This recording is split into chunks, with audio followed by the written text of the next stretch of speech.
right, this is the Kojima Productions Report. I'm your host, Ryan Payton, with special guest, Debi Mae West, the voice of Meryl. Hello. Thank you for joining me on this very special edition of the show. Absolutely. Thanks for having me. And this was a request not only from me, I wanted you to come on the show and talk, but also from many, many fans that sent in fan mail and they wrote in and say, where's Meryl? We want her on the show. If you got Raiden, you have David Hayter, and you have HIDECHAN, then why isn't Meryl on the show? So this has been long overdue. I'm so happy to be here. I feel honored that I have fans, and I've met some of them over the years. It's been pretty amazing. Yeah, I was in an airport once a couple years back and met about 16 kids that were going off to boot camp. Huh. And I don't know how we got to talking about video games, but I said that I was Meryl, and they freaked out. And it's just been an amazing experience over the years to meet people who find out, because I don't really know video games that well, and I know Meryl seems to be pretty famous. Well, what is it like, if you're not a gamer and then people really connect with this character? How does that seem to you? Is that kind of like a foreign thing, or do you understand why they connect so much with the character? Or? I think it's similar to connecting to any actor, that you see on a movie screen, and especially when you seems to be that gamers put so much effort into winning games. Right. So you really get to know the characters, and I'm sure, people who have played till the end and seen me ride off towards the bison with Snake, I'm sure they feel like they know me somehow. So. Yeah, having like a very memorable script and a memorable game like Metal Gear Solid was. That doesn't hurt at all to get your character become like a superstar in the world of video game characters. So it's a very memorable script for me. I remember playing MGS1 when I was in high school, actually, and I'll never forget playing through it and Snake's connection with Meryl and all that good stuff. We loved each other, or I loved him, right? Exactly. Yeah, we're not sure about Snake so much, but I was talking to Chris Zimmerman, our voiceover director, about this recently, and I thought I'd mention on the podcast because it was out. We keep talking about MGS1 lately because you're coming back, you're reappearing in MGS4. And just thinking back about all this, the story of MGS1 and how it was set in Alaska. And I remember playing that when I was in high school, and I remember that I played it in my parents' basement, which was really cold because my dad, he's a really big guy. He's half Armenian. He's got lots of body hair, and he gets really overheated very quickly. So he wouldn't let me turn on the heat in the basement because all the heat would rise, and he gets really upset. He'd call down, turn off the heat. So I remember playing in this game based in Alaska, shivering while I'm playing it. It was a very surreal experience. So that's how I experienced the game, and literally millions of other people had probably different experiences when they were playing with Snake and Meryl. So, all right, well, can I ask you a question about how you got started as a voice actor and doing games? Sure. I started doing voiceovers about 12 years ago, and actually I think my first video game was actually with Chris Zimmerman, and she had helped me with an audition for a cartoon series. I won a great job. It was 101 Dalmatians playing the voice of Lucky, and I did Pam Siegel's voice. And I never in a million years thought that I would be able to do her voice. She was actually a friend of mine, would come see my band, and she said, getting into voiceovers is so hard. And the first job I really got was doing her voice as playing a dog. And Chris helped me get that job. And she's actually the voice of Bobby on King of the Hill, so a lot of people know her as that. Right. And so I think just in terms of voiceover in general, I was able to do, I am still able to do commercials and cartoons and video games, narration and promos, and I've been able to work with Chris doing a lot of games. And I was looking at your rap sheet. We got Spider-Man 3 that you did recently, Rainbow Six Vegas, God of War 2. God of War 2, yeah. I think you probably remember that part. I saw which part it was. It was one of the bathhouse girls or something like that. That was a great role. Was it? Another fabulous performance by Debi. Oh, thank you, Chris. It's been interesting. I don't play video games because I'm just not very coordinated at it, and so I actually have a stack of all these video games that I've been in over the years, and I had never seen the character of Meryl years ago when we did the remake of MGS. I saw it, and that was it. And then when I came to do this with you guys, was the first time I really got to see what she looked like and see her in motion and listen to the voice. And it's pretty interesting because I can hear my commercials and I can have all that stuff, but since I don't play games, I don't get to see what my characters do. Well, I think that answers Micha from Brazil, his question about have you ever played Metal Gear Solid to the very end. I've never played it. No. It's hard. I think that's why people love it, right? Because it's a really hard It's a challenge. game. It's a challenge, and it it sucks for a lot of actors that appear in the game. They want to experience it, and pretty much the only way you're going to experience it if you're not really good at games is probably on YouTube. Yeah, exactly, and that's what I've been doing lately is YouTubing it. I do give the games to my nephews and see how good they are, and Right. they were never able to finish the game either. And Right. Well, I mean, even if you don't play these games, do you have a favorite character that that you've been interacting with as an actress? That's a question from Damien in the United States. I would say that Meryl is definitely, just because so many people that I've met over the years know who she is. And I was actually at a video game writers conference last year, and that was when I first heard talk about Meryl coming back. Mm-hmm. And I didn't know anything, so I didn't know if I was actually going to be the voice or what was going to happen. But just the way that I've been received as a voice actor in this character of Meryl has really been amazing. I mean, I feel so honored, and I think it's really sweet, and I love meeting people and seeing how excited they get when they hear that I'm Meryl. Yeah, like at the airport, right? Yep. And a question from Mohammed in Kuwait. He wanted to know if you've heard the Japanese voice actor for Meryl, and if you've had a chance to meet her yet. Because I think that's probably what happened at that games conference, that writing conference. I think what happened was the Japanese trailer came out first, and then people knew that Meryl was coming back, and then we came and recorded the English part. But. Well, the interesting thing is that when we record, as you know, my voice is Meryl. I get to watch the actors in Japan do the body movement, and then once in a while we hear the voice. So I have heard her voice, but I have never met her, and I think we sound really different. Yeah, in a good way, Yeah. I think her voice suits that Japanese Meryl. I mean, she's a tough girl in Japan, but you're definitely Meryl for me. Oh, thank you. And I think for a lot of people that are very happy that you're returning for MGS4. I'm so excited. All right, the next question is coming from Acid, and he submitted this to the unofficial Metal Gear Solid site. I like that name, Acid. Yeah. It's really interesting. Very cool. And his question is, do you share any personality traits with Meryl? Well, I was just commenting earlier when I read the question. I wanted to say, yeah, I'm a badass like Meryl, but I definitely don't carry a gun on me or anything like that. But I think I really don't. I don't have to put too much on. I mean, I really just do my voice, and Chris, not to kiss her butt or anything, but she really is my favorite director of all time. She really knows how to pull a great character out of me, and yet I feel like Meryl is me in a lot of ways. I'm pretty tough. I have a friend of mine that just said to me yesterday, "You're just so intense," and I think Meryl is intense, and so I think we definitely share that kind of an intensity. I probably have a lot more fun than she does in life. Yeah, probably. She's very serious. Yeah, she's pretty serious. She takes things very seriously. I can be serious, but I love to dance and go crazy and enjoy my life. I can't picture Meryl doing that for some reason. Especially with her hair. It's so stiff. I love it.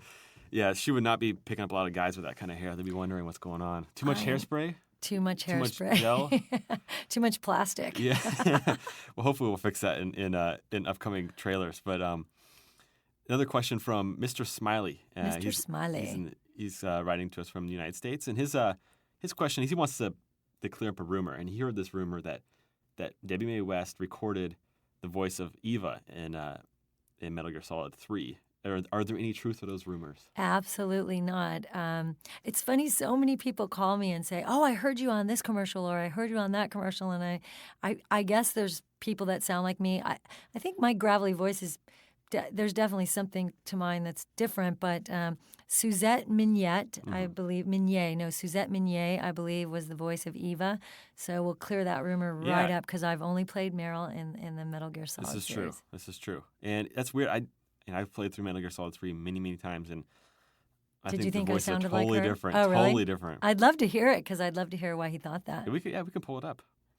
And moving on, I thought we could talk about the past a little bit here with MGS1. Okay. And wanted to talk a little bit about how you got the gig exactly. How you got started on Metal Gear Solid 1. How were you called in? How did that all work out? Well, Chris asked a bunch of her friends that are in the business that she works with as voice actors if we would do this game. And you'll have to ask May Zadler that question, really, actually. She can answer it for you. Okay. Well, and do you remember going into the Valentino's mansion and recording like an audition or? Were we in a mansion? I remember being in a studio that felt like a garage somewhere on Santa Monica Boulevard. It was Valentino's old mansion. It was? Wow, I don't remember The Valentina's. recording studio was in the living room. Really? So was it the remake that we did on Santa Monica Boulevard? The remake was in Burbank, yeah. Wow, it's so long ago. How many years ago was it? About 10 years ago. 10 years ago. I mean, a lot of The auditions were like in a closet. right. Yeah, they were in a very tiny closet. That And is crazy. The company had never done voiceover before. Right. And they had a studio, they had a stage, but it was a mixing stage. So it didn't have the soundproof rooms or anything. Right. Don't you remember that at every time a car stopped at the stop sign outside or a motorcycle stopped, it would ruin the take? Oh, right. I do remember that. It was crazy. I'm sure you when those motorcycles went by, that was the best takes that you got. Usually. Yeah. That's tragic, but yeah, it turned out great. You would never know. I wish I could remember it. I guess I mean, luckily I've been really, really busy over the years, and maybe I blocked it out somehow. But I know it was a lot of fun, and I definitely enjoyed doing this game so much. Well, Eskimo 82 from Corvallis, Oregon. Actually, I just spent the Labor Day weekend in Oregon, and it was wonderful. And that's I just a great went to state. Portland, Oregon. When were you there? I was there about 3 weeks ago. No kidding. Yeah, it's beautiful. Summer in Portland and in Oregon. There's Amazing. Nothing My beats friends it. live in the wine country, and there are winemakers up there, and it's just absolutely incredible. Yeah. So Eskimo, you've Eskimo and Corvallis. Don't really see Hello, the connection here. Eskimo. Yeah, but his question was, what game have you enjoyed working on the most? I mean, the original in Metal Gear, the remake, the Twin Snakes title, or this one, MGS4. Which have you had most fun doing? Gosh, you know what? They've all been great, and I was thinking at first I was going to say the remake because that's when I first got to actually see who Meryl was, how she turned out, what she looked like, and how I sounded doing her, and it was really incredible watching the bathroom scene where she's looking in the mirror, and I think I'm crying, and it was really dramatic, and for a video game, you know, you rarely get to do that kind of acting, but now that I've been here for the last couple of months and doing this game, I have to say MGS4 is definitely my favorite. Yeah, it's turned out really well, I think. And Chris was just commenting last week when we were talking about MGS4 how many times she's cried over the course of She's a crybaby. the 7 sessions. And a question that came in was, I mean, have you cried at all during the recordings of MGS4? Oh my gosh, I was bawling my head off, and you know, it's funny. I mean, just being here with David Hayter after all these years, and just, I mean, it doesn't feel like a video game. It really feels more like a movie in a way, and it has definitely brought tears to my eyes. I'm crying now. Yeah, so Chris, you're not alone. I'm not crying now. Great line. So, question from Mr. Cry from France. Speaking of crying. Exactly. Yeah, Mr. Cry. And speaking of David Hayter, he wants to know if you have how it was to reunite with David Hayter after all these years to come back and perform again with him. Well, like I said, it was an absolute pleasure, and he's just so good as Solid Snake. Yeah. And his voice, what he's done with the voice and developing the character and taking him to a new level is just unbelievable. I mean, every time I listen to it, I get chills. Look, I have chills. Yeah. And, you know, it's not often that you actually get to act with other actors when especially on video games. Because they bring in one person at a time. Yeah, they bring in one of us at a time. And I think it was just so crucial to have David and I working together, and I'm so glad they did. And it just, I mean, I don't think any of us have ever been brought back 10 years later to replay a character. I know I haven't, and just working with Chris on this has just been so awesome and really just, I don't know, it's just one of the most special times in my life. Yeah, that's good. I'm glad you knew you were available for this and all this, and everything came too. together and all the scheduling worked out. And was it difficult to jump back into the role of Meryl after so many years? That's a question that Randy had. I would say at first I was nervous, and and I think the first day that I was here, I kind of, it's not that I didn't remember, but I know, I'm a little bit older for sure, and I just wasn't quite sure what I was going to do, and the script's pretty thick, and I certainly didn't read the whole script, and I wasn't completely knowing what was going to happen, but I think once I got into it, it felt very natural, and the writing was great. Well, thanks. And I didn't write it, but yeah, we worked a lot on the edits, and I would always harass you about, me via Chris. We got another edit here, and so sorry for doing that. Oh pretty no, much it's every other fine. line. It's all good. It's been so much fun. And part of the reason why you didn't know what happened at the end, and how you were just when you first came in for the first few days, and we had you perform, is this was on purpose. We didn't want you to know the end because we kind of wanted this to be a surprise too. Right. And that's not very nice of us in certain respects, but I think we got a really, really sweet perference out of Meryl. Thank you so much. And because there is a little bit of innocence at the beginning of the game, because Meryl is she is moving into this new role. She's more of a commander now, and she's got her own unit. But just like 10 years ago, she does have a little bit of a rookie sense to her as well. Like she's still trying to, I don't know, she's finding herself in a way, I think, in this title as well. And that was actually a question from, was it Aksha? Akash. And his question was, or his or her question was, which Meryl do you like best? I mean, do you like the rookie, the green Meryl from MGS1, or the more experienced, more in charge Meryl of MGS4? I liked the first Meryl, just that character. She was pretty ballsy for being as green. Yeah, as, she was. She as wasn't she taking was. any flack. And I really from like that. And I, of course, the script in this one is so great, and I'm sure everyone's going to be very surprised, and I certainly won't be giving anything away here. But I was absolutely surprised by the script myself, and that was great. But I think I'd be more honest in saying that I liked that tough ass first Meryl. She was pretty fun to play. Yeah, no experience, but still, you don't. She would talk back to Snake, for example, absolutely. I'm not green, and she would. You had that classic scene when you guys first meet, and I love that pretty, scene. Pretty unforgettable, and you've got the safety on. It's pretty sweet. So it was so much fun watching that on YouTube. Yes, because I'd never seen that. Yeah, scene. it was fun. We would play back a couple scenes when we had a couple, break times and relive some of those. And it was a lot of fun. Meryl lives. So what I thought would be kind of fun, and what I've been doing with with Quentin Flynn, who came in to do a podcast, and David Hayter, is that we'd maybe have you do a few lines as MGS4 Meryl. Okay. And I got this in front of you probably. It's the Lolly Lule line. Right. Lolly Lule. Lolly Lule. Right. And I was wondering if you can do these two lines as the MGS4 Meryl, so to give people kind of a hint of how you're going to sound in the game. I'm happy to try that. Lolly Lule Lo. What are you talking about? We are the new Foxhound. Hey, Chris, how does it sound? Sounds great. All right. Well, that's all I have on my list of objectives. Oh, thank on you my list of so questions. much. I'm so excited for this game to come out, and I know people are gonna love it. It's just gonna rock. And I speak for tens of thousands of listeners that we really appreciate you coming on the show and taking the time. Oh, thank you so much for having me. And thank you for your passion for the title, because you even brought the Meryl action figure. So, I have my Meryl action figure, and it was so funny because she has a little knife, and I've already lost her little gun, and I thought, don't bring the knife because you're going to lose it. And in fact, I lost it, and Chris just brought it to me today.